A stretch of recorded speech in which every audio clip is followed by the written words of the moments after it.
MBK 2:24. Karna's Prowess. Chapter 24. Karna's Prowess. Yudhishthira saw Karna charging at the head of the Kauravas. Turning to Arjuna he said, "Behold, O Dhananjaya, the enemy's mighty formation which Karna has arranged. Take whatever steps are needed to check them. Today, you must slay the Suda's son." Arjuna smiled. At last he would get the chance to slay his mortal foe. He had been waiting for this moment since the day of the tournament in Hastinapura. He would have killed Karna then, had he had the opportunity. Perhaps all this death and destruction would have been avoided. Somehow, it had not been sanctioned by fate. At that time Arjuna saw Karna's banner billowing in the distance. "Everything will be done as you say, my lord. By killing Karna I will bring about the Kauravas' destruction." As Arjuna went forward to encounter Karna, Yudhishthira ordered Bhima to confront Duryodhana and his brothers, Sahadev to fight with Shakuni, Satyaki with Kritavarma, and Pandya, the king of southern Bharata, to fight with Ashvathama. Yudhishthira decided to fight with Kripa. The two armies converged. On Duryodhana's order, Arjuna was surrounded by thousands of troops. If possible, the Kaurava wanted to weaken him before he met Karna. Karna charged into the midst of the Panchalas and slew them on all sides. Drishtadyumna, Shikandi and Draupadi's sons challenged him and fired thousands of shafts. 3 of Karna's sons, Benusena, Sashina and Brishasena, came to his assistance. They were all Maharathas and they contended powerfully with the Pandava warriors. Soon Bhima entered the fray, and Karna was joined by Dushasana. With a razor-headed shaft, Bhima slew Benusena in front of Karna. He then attacked Sashina, piercing his chest with 3 iron arrows that made the prince fall to his knees. Raging, Karna struck Bhima with hundreds of arrows. Oblivious to the attack, Bhima fired a razor-headed shaft to destroy Sashina, but Karna cut it down in mid-flight. Sashina recovered from Bhima's attack and rushed angrily against Nakula, who was challenging him. Other great heroes from both sides entered the fight with joyous roars. In the melee, thousands of warriors were killed or mangled by the deadly shafts that filled the air. Karna cut through his opponents and met Yudhishthira. Seeing Karna before him, Yudhishthira called out, "O Karna, son of a charioteer, hear my words. Vain and arrogant, you always challenge Arjuna and foolishly consider yourself his equal. Now your pride will be crushed. Stand and fight with me. Display your prowess and your hatred for the Pandavas. I will soon destroy your desire for battle." Without replying, Karna immediately fired a number of straight flying arrows that pierced Yudhishthira's chest. Infuriated by Karna's contempt for him, Yudhishthira took up a long golden shaft that was capable of splitting a mountain. Charging it with mantras he released it from his fully drawn bow. It penetrated Karna's side, and Karna dropped to his knees and swooned. The Kauravas cried out when they saw Karna's plight, but then he rose to his feet and stared at Yudhishthira. Breathing heavily, he released arrows end-to-end that completely covered the Pandava king. He slew the 2 warriors protecting Yudhishthira's chariot wheels and struck his charioteer with a dozen arrows. Yudhishthira fought back valiantly and checked Karna's speeding arrows with his own. Karna laughed and stepped up his attack, sending volleys of barbed shafts. Numerous Pandava warriors surrounded him in order to protect Yudhishthira. They rained down arrows, darts, lances and spears on Karna, who then invoked a celestial missile which filled the sky with blazing shafts. Coming clear of his assailants, Karna trained his attack on Yudhishthira. With deadly accuracy he cut off the Pandava's bejeweled armor. It fell from his body like a cloud decorated with lightning dropping from the sky. Yudhishthira hurled a large iron dart at his antagonist, but Karna cut it to pieces before it could reach him. Yudhishthira followed it with 4 barbed lances that pierced Karna's armor and made blood spurt from his body. Karna threw the lances aside and assailed Yudhishthira with countless shafts. Without his armor and with his charioteer slain, Yudhishthira was unable to stand before the attack. He jumped down from his chariot and fled from the fight. Karna pursued him and jeered, "In what family were you born, O hero? It seems you do not know the duties of Kshatriyas. I think you are better suited for the life of a Brahmin in the forest. O son of Kunti, do not fight again with powerful warriors and use harsh language. Go and give yourself to the practice of asceticism." Humiliated and angered, Yudhishthira ran over to Drishtadyumna's chariot and jumped aboard. Not knowing of Karna's promise to Kunti, He could not understand why he had been spared. Drishtadyumna bore him to safety in the midst of the Pandava forces, and other warriors attacked Karna. Bhima, witnessing his elder brother's defeat and humiliation, was seized with an uncontrollable rage. He flew toward Karna screaming out his battle cry.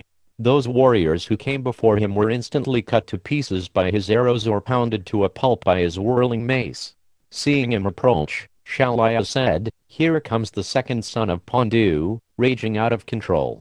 I have never seen him display such a terrible form.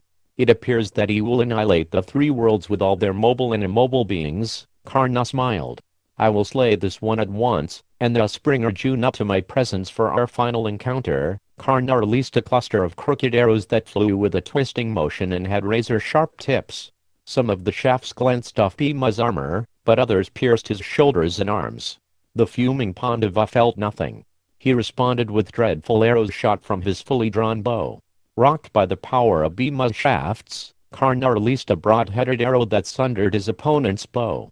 But Bhima instantly took up another bow and again attacked Karna. Karna hit Bhima with 100 arrows as a hunter strikes a proud and infuriated elephant in the forest.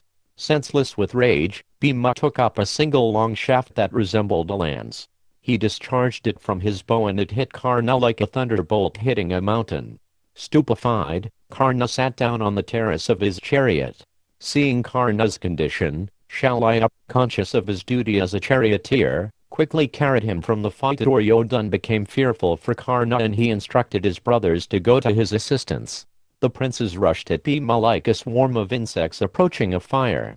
Over 20 of them surrounded Bhima, backed by a large number of chariot fighters. They covered the Pandava with arrows, darts, lances and heavy clubs. Smiling to see himself encircled by Dhritarashtra's sons, Bhima set about killing them one by one. He beheaded some with crescent-headed shafts, and with long arrows he pierced the vital organs of others. Killing a dozen of the princes in a matter of minutes, Bhima sent up a roar that terrified the Kauravas. He appeared like Yamaraja himself. Impervious to all weapons, the marauding Pandava hurtled about the field shooting arrows on all sides. Dhritarashtra's surviving sons fled in terror. Bhima slaughtered their troops without mercy. He ranged among the Kaurava warriors spreading death and destruction wherever he went. Regaining his senses, Karna entered the fray. He rushed against Bhima and assailed him with countless arrows. Another fierce encounter ensued between the two. Both men continued to slay the soldiers of the opposing army even as they attacked one another. Some way off from the fight, Arjuna's great banner flew. He was surrounded by thousands of Kaurava troops. In the midst of those warriors, Arjuna and Kṛṣṇa appeared like the sun and moon covered by dense clouds. The Gandhiva's twang and Hanuman's roars combined to create a sound so terrifying that it paralyzed the Kaurava's horses. Assailed by innumerable burning arrows, the Kaurava warriors pressed forward toward Arjuna like men advancing into a tempest. Hundreds of thousands were cut down, but they continued to close on Arjuna with their swords and maces held high. They began clambering up onto his chariot and dealing both Arjuna and Kṛṣṇa violent blows. Dozens of warriors took hold of Arjuna, but he shook them off and fought back with his steel saber. Throwing the Kauravas down from his chariot, Arjuna took up a golden arrow decked with gems and invoked the Naga's parrot of the weapon. Suddenly, the Kauravas found themselves bound by their legs and unable to move. Great snakes, brought into being by the celestial missile, held them fast as they struggled to get free. Arjuna remorselessly slew his immobilized foes even as Indra formally annihilated the demons with his Vajra weapon. Seeing his soldiers tied down, Sasharma invoked the Suparna weapon. Suddenly, thousands of vultures descended from the sky and devoured the snakes holding the warriors. The serpents fled as the vultures came at them, their talons outstretched. Freed from their bonds, the Kauravas again assailed Arjuna with all their strength. The Pandava withstood their attack and invoked the Aindrastra. Waves of blazing shafts swept across the battlefield. Sorely afflicted, the Kauravas cried out and fell in lines as the flaming arrows tore into them. Seeing his enemies routed and fleeing, Arjuna said, "It seems that this army has been overpowered, O Madhava. They are running like deer at the side of a lion. Surely it is time I encountered the Suda's son. I see his banner moving among Yudhishthira's division with alacrity. Leaving aside these warriors, O Govinda, take me to that mighty hero. I shall finish his battle career at once, let it be so. Kṛṣṇa then urged on the horses and the chariot moved off toward Karna, stationed 2 miles away. Many powerful Kauravas came before Arjuna to check his progress, but he swept them ruthlessly aside with his weapons. The Pandavas steadily approached Karna, cutting down countless charioteers, horsemen and elephants on the way. 25,000 warriors soon lay slain by Arjuna. The fierce barbarian armies of the Kambhijas, Yavanas and Sakas were pressed back and crushed as Arjuna made his way across the field. Another 20,000 of their number were cut to pieces by his straight-flying arrows. Karna, having broken away from Bhima, slew the Pandava forces even as Arjuna killed the Kauravas.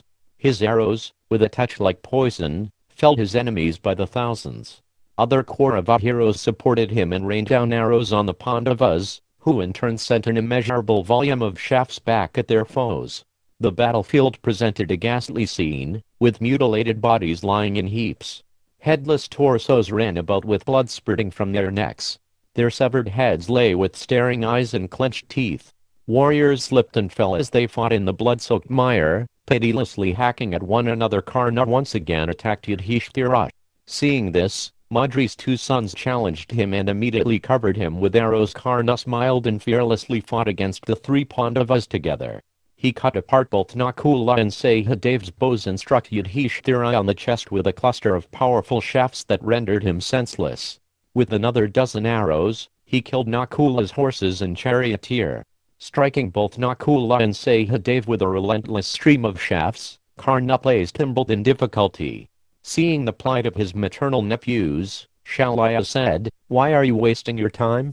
You are supposed to fight with Arjuna, now that you have vaunted your prowess. It seems you are intent on avoiding him. Do you not see him coming toward you? If you are powerful, then train your weapons upon him. Do not tarry here with the others." Karna looked across the field and saw Arjuna's chariot not far away.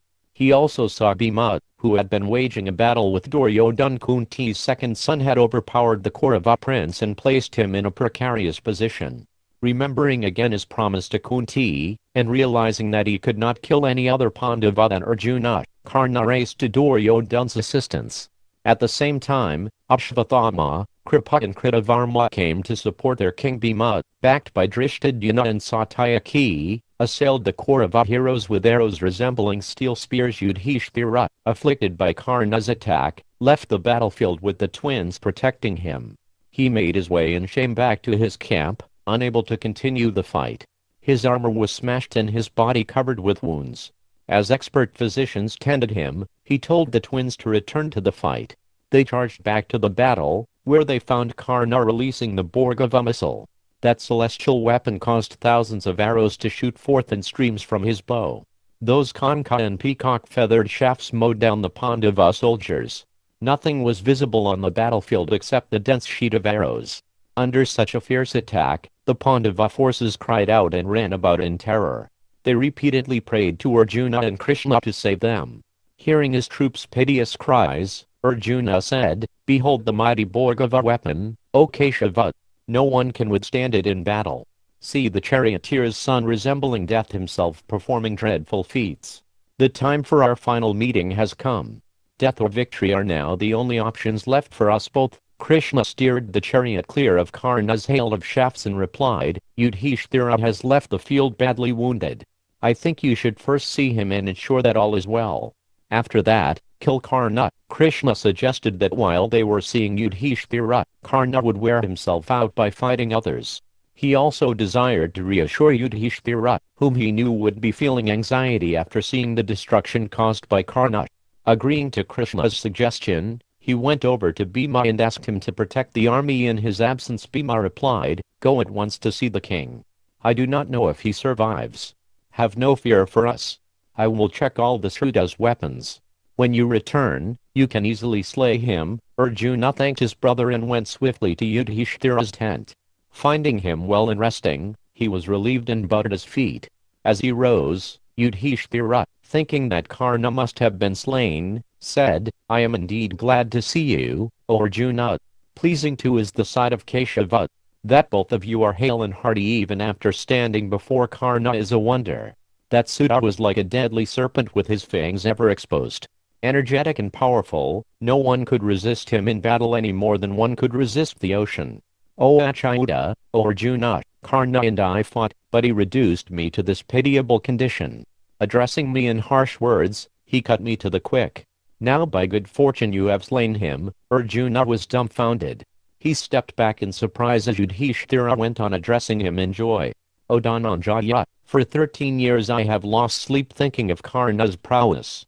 Even while awake I would see an illusion of Karna. It appeared as if the whole universe was filled only with him. Surely I rushed at him impelled by death himself.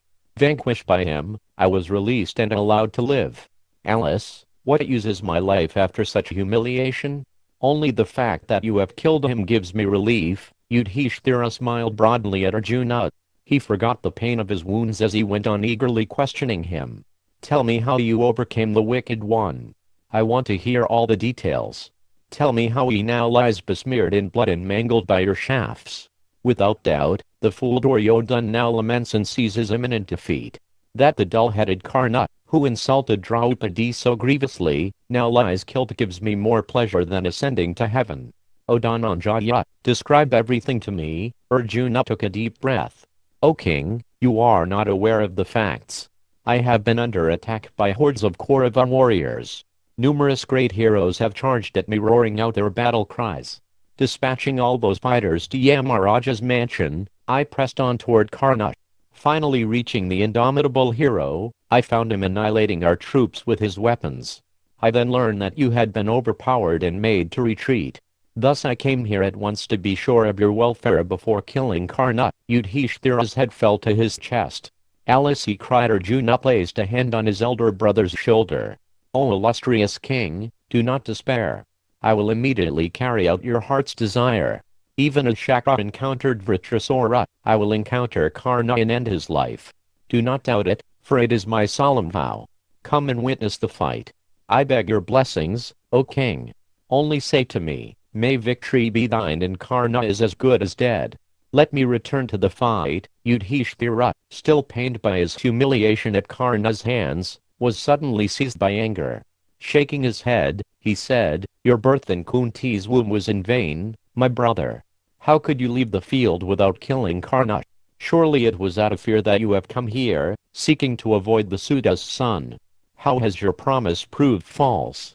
If you had told me in the forest that you could not kill Karna, then I would never have left that place. All our hopes have been frustrated, like a man expecting fruits from a tree and receiving flowers instead. For 13 years we have expected much of you, like men who have sown seeds and await the rains to fall. Yudhishthira got to his feet.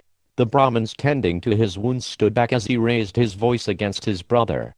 Why, O wretch, did you not make over the Gandiva to Keshava? He would have slain Karna without delay. If you are unable to face him in battle, then give your famed bow to another warrior who may be equal to the task.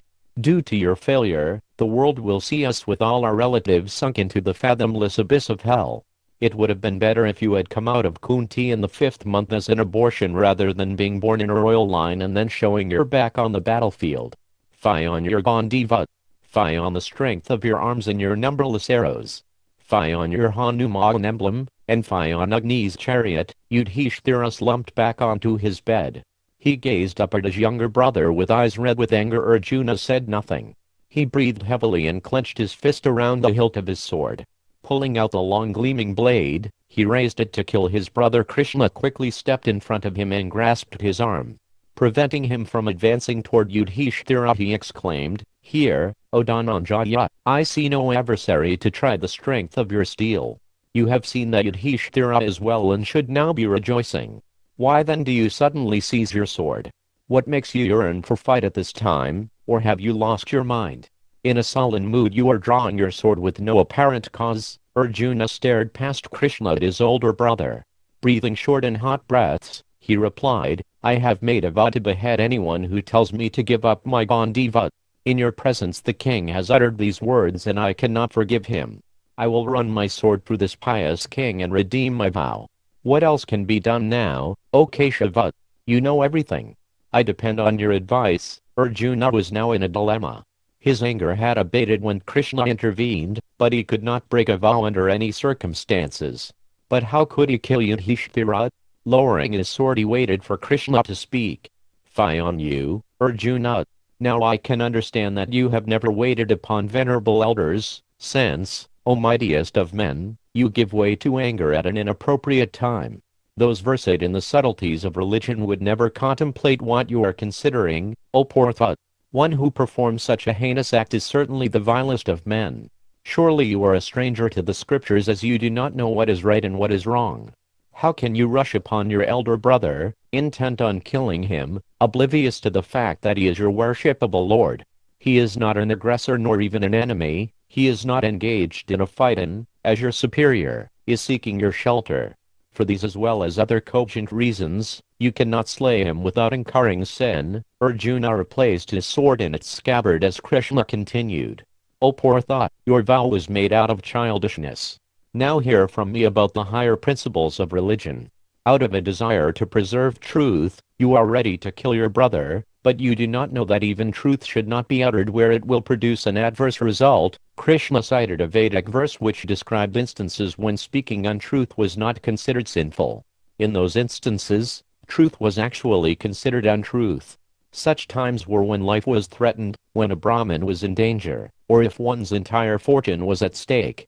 At those times, to lie was not considered sinful. Krishna added, in all cases, O poor thought, the highest virtue lies in not harming other creatures. Killing in righteous battle and murdering another for one's own purposes are different and produce quite different results. Indeed, untruth which protects against the latter may be considered truth. Your adherence to so-called truth in this case simply shows your ignorance of true morality. Any act free from the motive to injure any being is surely true morality. The moral precepts exist for this purpose. Morality cannot be ascertained by logic, nor even in every case by a study of the scripture. One must seek the guidance of experienced and wise elders to learn its subtleties. All this I have heard from the rishis. O poor thought, Arjuna's head fell. His anger had completely subsided. Krishna raised his hand toward Yudhishthira and said, Now tell me, O hero, if you feel this virtuous king deserves to be killed by you. Tears fell from Arjuna's eyes as he replied, O Krishna, you have spoken as a man of great wisdom and intelligence would speak. Who knows the subtleties of truth better than you? Surely you are like our father and mother. You are our only sanctuary and your words are always beneficial. Again you have saved us from a terrible calamity. I admit that the righteous Yudhishthira cannot be killed, but, O Keshava, I am in a dilemma. Whether my vow was right or wrong, it nevertheless stands. How will my words not prove false? All my vows will be worthless if I find reason to evade even one of them. At the same time, I cannot kill Yudhishthira and myself remain alive.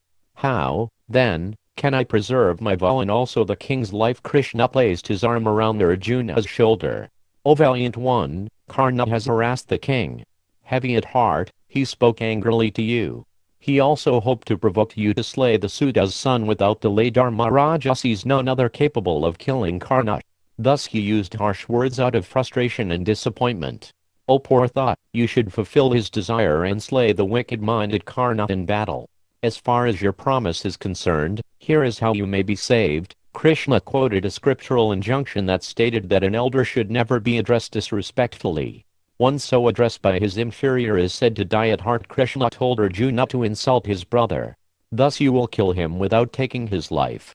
After this, you can gain his forgiveness by falling at his feet and worshipping him. Realizing that this was his only recourse, Arjuna reluctantly agreed and insulted Yudhishthira. He compared him unfavorably with Bhima, deriding his power and calling him a coward. Accusing him of being addicted to gambling and of being the cause of the war, Arjuna suggested that he should not become the sovereign. As he spoke words he had never before uttered, his heart sank. He felt disconsolate and shameful, considering himself covered by sin. Sighing heavily, he again unsheathed his sword. Seeing Arjuna with sword in hand once more, Krishna said in surprise, What is this? Why do I again see your sword, lustrous like the blue skies, drawn? If you still have doubts, then speak them out.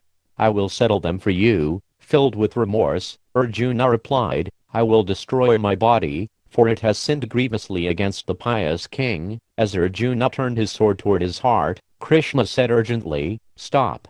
O slayer of foes, This is an act as condemned as the killing of Yudhishthira. You are surely seized with some false religious zeal in that you were first ready to slay the king and now yourself. Do not give way to sin in the name of virtue. O poor thought, if you loudly recount your own glories, that will be the same as self-destruction, for no cultured man glorifies himself. Once more checked by Kṛṣṇa, Arjuna sheathed his sword and did as Kṛṣṇa suggested, speaking his own praises. He then hung his head in shame and said to Yudhishthira, O king, be pleased with me. My life is devoted to you. Forgive my foolishness and my unwarranted words. I will now go forth and kill Karna. Dropping to his knees, Arjuna took hold of Yudhishthira's feet. Please bless me with success, he said, placing his head on his elder brother's feet. Yudhishthira got up from his bed and spoke without cheer. O Arjuna, dear brother, I am at fault. Because of me you have been put into danger. Only by Keshava's interference were you saved. I deserve to be killed.